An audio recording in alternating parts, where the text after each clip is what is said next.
Praise the Lord. Praise the living Jesus. You are on to Beyond the Pulpits with Pastor Dele Ilisomi of the Redeemed Christian Church of God, Sanctuary of Life, Ekiti Province 7. We are here again with the continuation of the last week's series. But before we go to the teaching proper, let us pray. Blessed be thy name of the Lord, He is worthy to be praised and adored.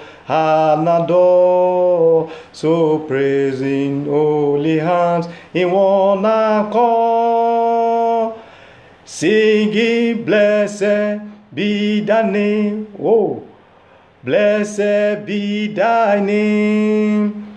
Blessed be the name of the Lord. King of glory, Lord of lords, we bless your name. We thank you because you are the I am that I am, the unfailing Father, the only one of Israel. Daddy, be thou exalted in Jesus' name.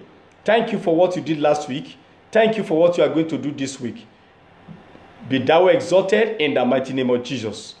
As we begin to reveal yourself to us, Lord Jesus, King of glory, let the entrance of that your word begin to save souls, begin to deliver the oppressed, and set the captive free. In Jesus' name we pray. Amen. Praise the Lord. Hallelujah. Last week we talked about Pharaoh's ring on Joseph's hand. Today we'll be talking about King Saul wore bracelets in his arms. So generally we are talking about Christian dress and adornments. Christian dress and adornments. So we are looking at the topic, a systematic teaching on the use of jewelry. So now we are going to look at 1 Timothy chapter 2, 8 to 10, then 1 Peter 3 to 4. I read, I desire therefore that the men pray everywhere, lifting up holy hands without wrath and doubting. In like manner also that the women adorn themselves in modest apparel with propriety and moderation, not with braided hair or gold or pearls or costly clothing. 1 Peter chapter 3 to 4. 1 Peter chapter 3 to 4 says, whose adorning let it not be that outward adorning of plaiting the hair of and of wearing of gold or of putting on of apparel. 4. But let it be the hidden man of the heart, in that which is not corruptible, even the ornament of a meek and quiet spirit, which is in the sight of God of great price. Praise the Lord. Hallelujah. Now, when you look at what we discussed last week, that Pharaoh's ring on Joseph's hand does not mean that Joseph used jewelry. No. As a matter of culture, or what the people have already been used to, is the culture of the people and the culture of the idolatry culture. Now, idolatrous culture. We said that this kind of ring put on Joseph signifies the symbol of authority. It is an emblem of representation of a position. That's what we said last week. And today we want to look at King Saul. King Saul, which is one of the Bible character too. He wore bracelets in his arms. So when you look at 2 Samuel chapter 1 verse 10, 2 Samuel chapter 1 verse 10, the Bible says, so I stood over him and killed him, because I was sure that he could not live after he had fallen. And I took the crown that was on his head and the bracelets that was on his arm, and I brought them here to my Lord. Now, there are certain things that we need to know here. 1, the crown. 2, bracelets that was on his arm. Because some people say, as if King Saul, I think King Saul used bracelets. Number one thing that you're supposed to know, King Saul was a backslider as at this time. Number two, you know that the crown in his head represents a royal diadem, being a sign of royalty. We must understand that it's been a sign of royalty. 2, 3, the bracelets that was on his arm, the armlets, one above the elbow, an ancient mark. It's an ancient mark of dignity. It is a royal fillet, and a sign of authority. So it is still worn by kings in some eastern countries today. When you look at Africa, is there, our kings, our princes or princesses, they put on beads, they put on this kind of jewelry, all just because to identify them as people in charge of certain position, people in authority, people that are holding certain position in the community. Now, we explained that one in great detail last week, that this kind of thing that they put on represent our beads in Africa here, that when you see the kings or the chiefs, they put on beads, they put on their own beads on their neck too. It is a sign or an emblem of authority. So King Saul, when King Saul put on these things, this does not indicate that a Christian should use that. As we go on, you will understand. So we should understand that King Saul was a backslider as at this time that we are talking about. Now, therefore, his life cannot be an example to any good Christian believer at all. The life of King Saul, a backslider, cannot be an example of any good Christian believer. Besides, Jesus should be our example. If truly Jesus is our example, then we must not do anything less. The question is, did Jesus put on jewelry when he was here physically with us? Did Jesus deck himself with all this kind of jewelry when he was physically here with us on earth? And we are saying we are following the footsteps of Christ. In what way are we following his footsteps? Have we followed what he has written? Have we followed what he has spoken? Have we followed him in action and in word? Jesus, the Bible says in Hebrews chapter 12 verse 2, Hebrews 12 verse 2 says, is the author and finisher of our faith. He said, the Bible says, look unto Jesus, the author and finisher of our faith. Look unto Jesus, there is no other God. Look unto Jehovah, is the only living God. So he's the only known and living God. Look unto Jesus, there is no other God. Look unto Jehovah, is the only living God. He's the only known God. So I don't know any other one. Don't pattern your life after any pastor. Don't pattern your life after any woman, after any man, after any king, after any chief, but pattern your life after Lord Jesus Christ. Say, look unto Jesus, the author and finisher of our faith. So that is the only one that you can look unto. When he was physically here, he came to show us how he wants us to behave. How God wants us to behave. That's why Jesus came in human flesh. The Bible says in Colossians chapter 1 verse 15. Colossians chapter 1 verse 15. You can read from verse 14. The Bible says our Lord Jesus Christ is the visible image of the invisible God. The visible image of the invisible God. So he came to show us what God wants for us. To show us how God wants us to behave. So he has already laid down the foundation, the pattern, the foundation upon which we need to build on. There is no any other foundation that any man could lay apart from the one that has been laid by the Lord Jesus Christ. So if anyone is preaching any other gospel different from the gospel of Christ, don't follow. So King Saul should not be a good example for a Christian. The prince of this world, they deck themselves with all this. And we are not of this world. We are only in this world, but we are not of this world.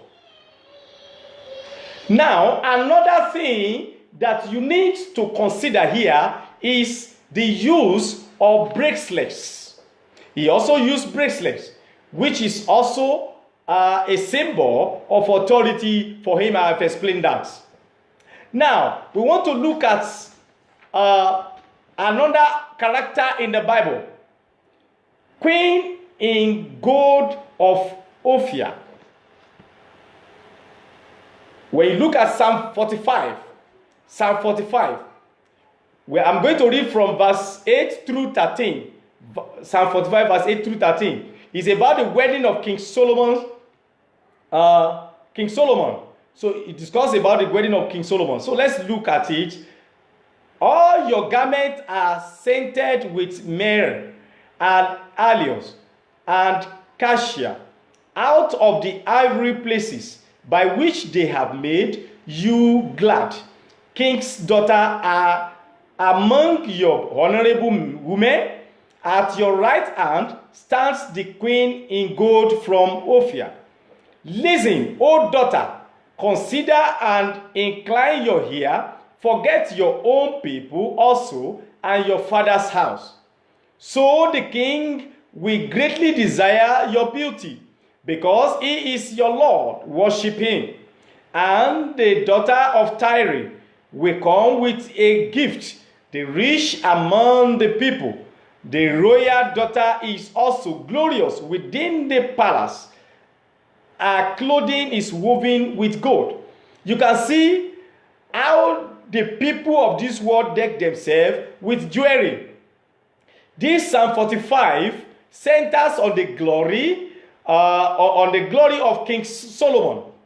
It centers on the glory of King Solomon, even though the theologians say that it is the chapter for Christ. I mean, the passage is for Christ. But this particular passage, chapter, is centered on the glory of King Solomon and the wedding in 1 Kings chapter 11 to Pharaoh's daughter, addressed by the psalmist as the queen, the king's daughter, when Solomon was to get married to Pharaoh's daughter.